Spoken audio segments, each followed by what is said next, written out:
Bistuon ta po ang pinaka-primerong Golden Knight na drafted po sa Philippine Basketball Association. Sisay po siya. As in, ano po ang sayang mga pigigibong niyan antes kang aksyon sa PBA. So, yaw po kita ngayon sa campus kang Ateneo, Dinaga University. Miko, kumusta? Kumusta? Okay naman po. Kamusta po kayo, sir? Okay lang, okay lang. Salamat at napagbigyan mo ko ng pagkakataon na makausap ka kahit maikling sandali baga. Dati po siyang estudyante kang Ateneo Dinaga University mga tugang and nasultihan po na mapili sa PBA, Philippine Basketball Association. Katumbas baga ni po ang NBA. So Biko, paano ka nag-start kang sa imong basketball career? First and foremost po talaga, bata pa lang po ako. Yun na po talaga yung hilig ko kagawad. Kumbaga nakikita ko po yung papa ko tsaka yung mga kaibigan po niya na naglalaro po talaga sa court. Tapos hanggang sa nahiligan ko po hanggang sa dumating po yung punto na yun na rin po yung basketball na makakuha po ako ng scholarship sa FEU tsaka sa Ateneo po para hindi na rin po gumastos yung parents ko po. Kaya sobrang laking bagay din po at sobrang laking factor po sa buhay ko. So yun, bata ka pa, tuloy-tuloy hanggang mag-college ka. Ano yung course mo dito sa ano? Ang course ko po dito sa Ateneo, environmental management po. Okay. Ngayon po, medyo natigilan po dahil po sa nangyari po sa atin ngayong pandemic. Okay. So hinihintay ko na lang po yung final defense kung kailan po. Okay. Alam natin mahirap yung career sa PBA, di ba? Mahirap yun. Pero malaking bagay na yung napili ka at na-drop ka sa ano. Paano ka nakarating dito? Ano yung proseso at nakapasok ka dito? Unang-una po talaga, sir. Lagi nga po namin pinag-uusapan ng fiancé ko, si Lovely, na wala na po talaga sa isip ko na maglaro po eh. Kasi kumbaga parang iba na po yung priorities ko. Kumbaga hindi na po puro basketball.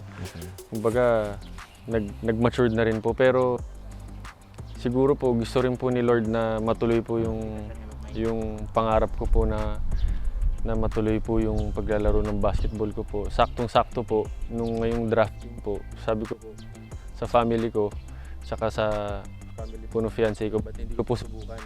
Kumbaga, bigyan ko lang po ng chance kasi pag sinubukan ko, wala naman pong mawawala eh.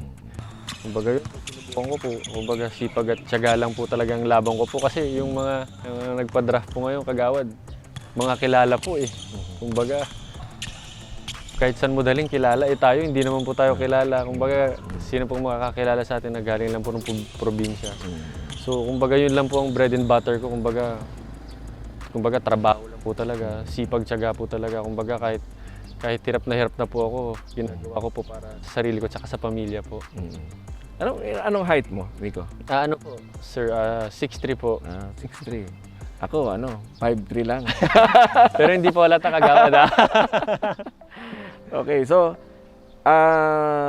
anong sa loob ng PBA, ano ang sistema ba doon? Anong sistema doon?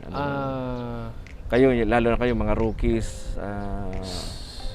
pwede ma-explain sa atin? Sa akin po, parang swerte po ako sa napuntahan kong team, yung Terra Firma, kasi lagi ko pong naririnig dun sa mga seniors, yung mga mas matanda po sa akin siguro, mga 10 to 15 years na po nasa industriya ng basketball. Kumbaga, yung ibang teams, yung mga ibang seniors po nila, kumbaga, paano ko po ba i-explain? Parang iba po yung pakikitungo nila eh.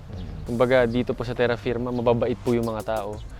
Kumbaga sinasabi nga po nila, nung after po nung na-draft po ako, hindi daw po team kami, pamilya daw po. Kaya parang after practice po, sama-sama po kami. Wala pong plastikan. Sobrang swerte po ako na doon po ako napunta. Yung mga coaches, sobrang babait din po talaga.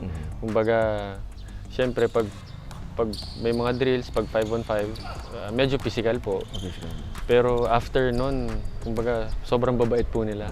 Kumbaga, yung mga pinapanood ko po sa TV nun, ko na, parang hanggang ngayon, hindi pa rin po ako makapaniwala na nakakausap ko na po ng personal. Paano mo kinokop up yung physical na makita ba natin sa PBA? Halos yung baldahan, yung talagang physical na, although hindi naman kayo nakakagalit dyan, siguro konting pikunan. Anong regimen mo? Anong ginagawa mo?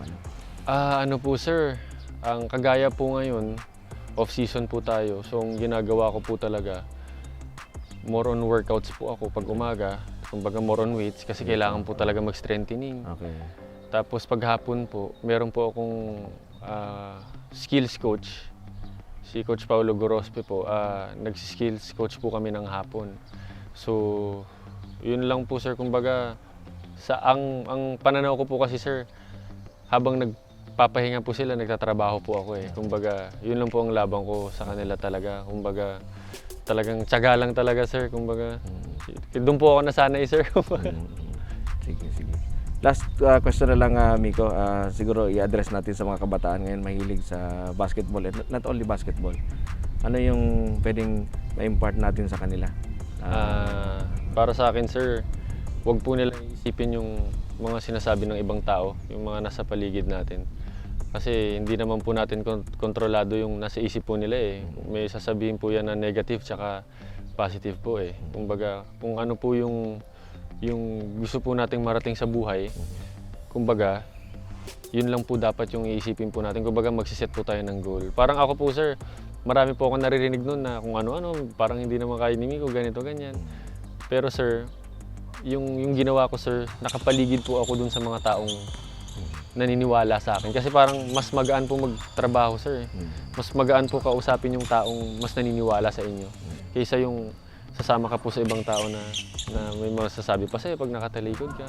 Yun lang sir, para sa akin, huwag po nilang isipin sasabihin ng ibang tao. Kung ano po yung nasa puso at gusto nilang marating. Yun lang sir. Tapos disiplina. Sipag, tiyaga, disiplina talaga sir. Hanggang sa makamit po talaga yung pangarap sir. Okay. Yun po. Thank you, Miko. Salamat po, Salamat sir. sa pag, nangangawit ako nakatingin. Salamat po.